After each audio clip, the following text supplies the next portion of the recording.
వాళ్ళేదో తెలంగాణకు విద్యుత్ వెలుగులు తెచ్చినట్టు, తద్వారా తెలంగాణ అంతా దగదగ మెరిసిపోతున్నట్టు ఇంకెంతకాలం ఊదరగొడతారు అధ్యక్ష? ఈ తెలంగాణ రాష్ట్రం ఉమ్మడి రాష్ట్రంలో హైదరాబాద్ నగరంలో పెట్టుబడులు తీసుకురావాలని, ఈ పెట్టుబడుల ద్వారా ఈ ఆనాటి ఉమ్మడి రాష్ట్రానికి ఆదాయం పెరగాలని చంద్రబాబు నాయుడు గారు ముఖ్యమంత్రిగా ఉన్నప్పుడు 24 గంటల విద్యుత్తు ఇవ్వాలి ఈ ప్రాంతంలో అని ఒక నిర్ణయం తీసుకున్నారు. డాక్టర్ వైఎస్ రాజశేఖర రెడ్డి గారు వచ్చిన తర్వాత దాన్ని ఇంకా విస్తరించి ఐటీ కంపెనీలకు కానీ హైదరాబాదు నగరానికి కానీ ఒక్క క్షణం కూడా విద్యుత్ కోతలు ఉండడానికి వీల్లేదు అని ఆనాడు తీసుకున్న నిర్ణయాల వల్ల నిరంతర విద్యుత్తు సరఫరా జరగడం వల్ల ఐటీ కంపెనీలు, ఫార్మా కంపెనీలు, hotel industry, food industry, sports అన్నీ నగరానికి వచ్చి ఈ నగరంలో ఒక అంతర్జాతీయ ఎయిర్పోర్టు, ఒక ఔటర్ రింగ్ రోడ్డు, హైటెక్ సిటీలు రావడం వల్ల హైదరాబాద్ నగరం విశ్వనగరంగా అవతరించి ఈనాడు తెలంగాణ రాష్ట్రానికి వస్తున్న ఆదాయంలో అత్యధిక భాగము ఆనాడు కాంగ్రెస్ పార్టీ యూపీఏ 1, యూపీఏ 2లో తీసుకున్న నిర్ణయాల వల్ల ఈ నగరానికి ఆదాయం పెరిగింది.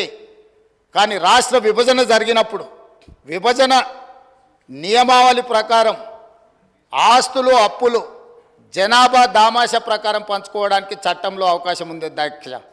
దాని ప్రకారమే 42% జనాభా ఉన్న తెలంగాణకు 42% అప్పులు, అదేవిధంగా 58% జనాభా ఉన్న ఆంధ్రప్రదేశ్కి 58% అప్పులు, ఆస్తులు, పంపకాలు జరిగినాయి.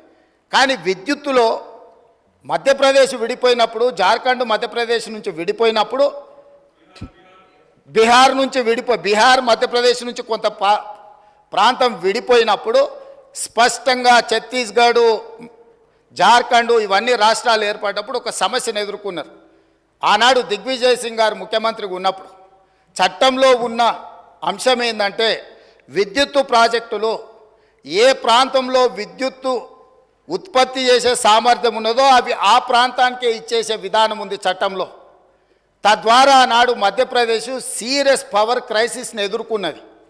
ఉత్పత్తి చేసేటివేమో కొత్తగా ఏర్పడ్డ రాష్ట్రానికి వెళ్ళిపోయినాయి. వినియోగం మొత్తం మధ్యప్రదేశ్లో ఉండడం వల్ల చాలా తీవ్రమైన విద్యుత్ సంక్షోభాన్ని ఎదుర్కొన్నది. అదే సందర్భంలో ఉమ్మడి రాష్ట్రంలో కిరణ్ కుమార్ రెడ్డి గారు కట్టెపుల్ల పట్టుకొని మొత్తం ఇవన్నీ చెప్పిండు, విడిపోతే తెలంగాణ చీకటి అయిపోతుంది, ఎందుకంటే నియమావళి ఇట్లు ఉన్నది కాబట్టి ఇది అటు పోతుందని.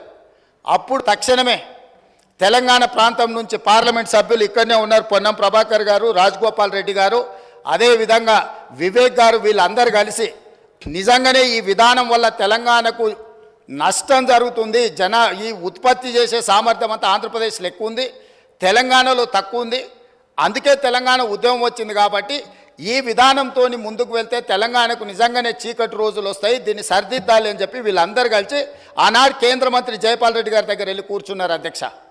జైపాల్ రెడ్డి గారు అప్పుడు అందరితో చర్చించి తెలంగాణలో విద్యుత్ రంగ నిపుణులతో మాట్లాడి ఏం చేస్తే బాగుంటుంది అని అంటే ఒక సవరణ తీసుకురావాలి. ఏంది?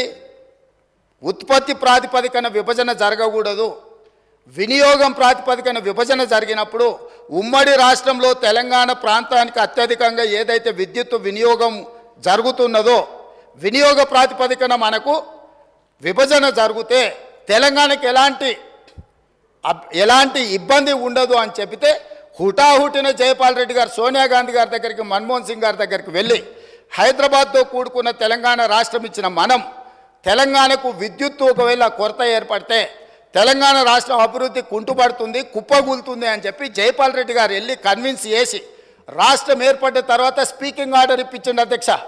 విభజన చట్టంలో లేని, రాజ్యాంగంలో లేని ప్రత్యేకమైన మినహాయింపు ఒక్క తెలంగాణ రాష్ట్రానికి ఆనాడు ఇక్కడ ఉన్న ఎమ్మెల్యేలు, ఆనాడు ఎంపీలుగా పోయి జైపాల్ రెడ్డి గారితో మాట్లాడితే జైపాల్ రెడ్డి గారు కేంద్ర మంత్రిగా ప్రధానమంత్రి మన్మోహన్ సింగ్ గారిని, యూపీఏ చైర్పర్సన్ సోనియా గాంధీ గారిని ఒప్పించి వినియోగం ప్రాతిపదికన 53.46% అంటే దాదాపుగా 54% తెలంగాణ రాష్ట్రానికి, 46% ఆంధ్రప్రదేశ్ రాష్ట్రానికి. వాస్తవంగా ఉత్పత్తి సామర్థ్యం ప్రకారం చూసుకుంటే 36% తెలంగాణలో ఉండే, 64% ఆంధ్రప్రదేశ్లో ఉండే.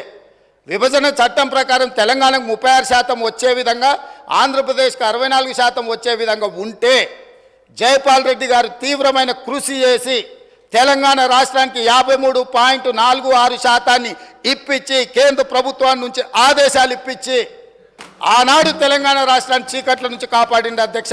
ఇక్కడ కూర్చున్న వాళ్ళు పొంకనాలు కొడుతున్న వాళ్ళు ఎవడేం చేయలే. అదేవిధంగా ఆనాడు నేను తెలుగుదేశంలో ఉన్న ఎమ్మెల్యేగా ఇదే సభలో ఇక్కడనే చంద్రశేఖరరావు గారు ముఖ్యమంత్రిగా ఉంటే అక్కడ ప్రతిపక్ష నాయకుడిగా విద్యుత్తు మీద చర్చ జరిగింది. ఆనాడు సమాధానం చెప్పలేక తెలంగాణకు చీకటి రోజులని పేపర్లు కింద కొట్టి ఆనాడు స్పీకర్ గారికి ఇక్కడి నుంచి హుకుం జారీ చేసి మార్షల్స్ను పెట్టి నా నీడ్చి బయటపడేపించింది అధ్యక్ష.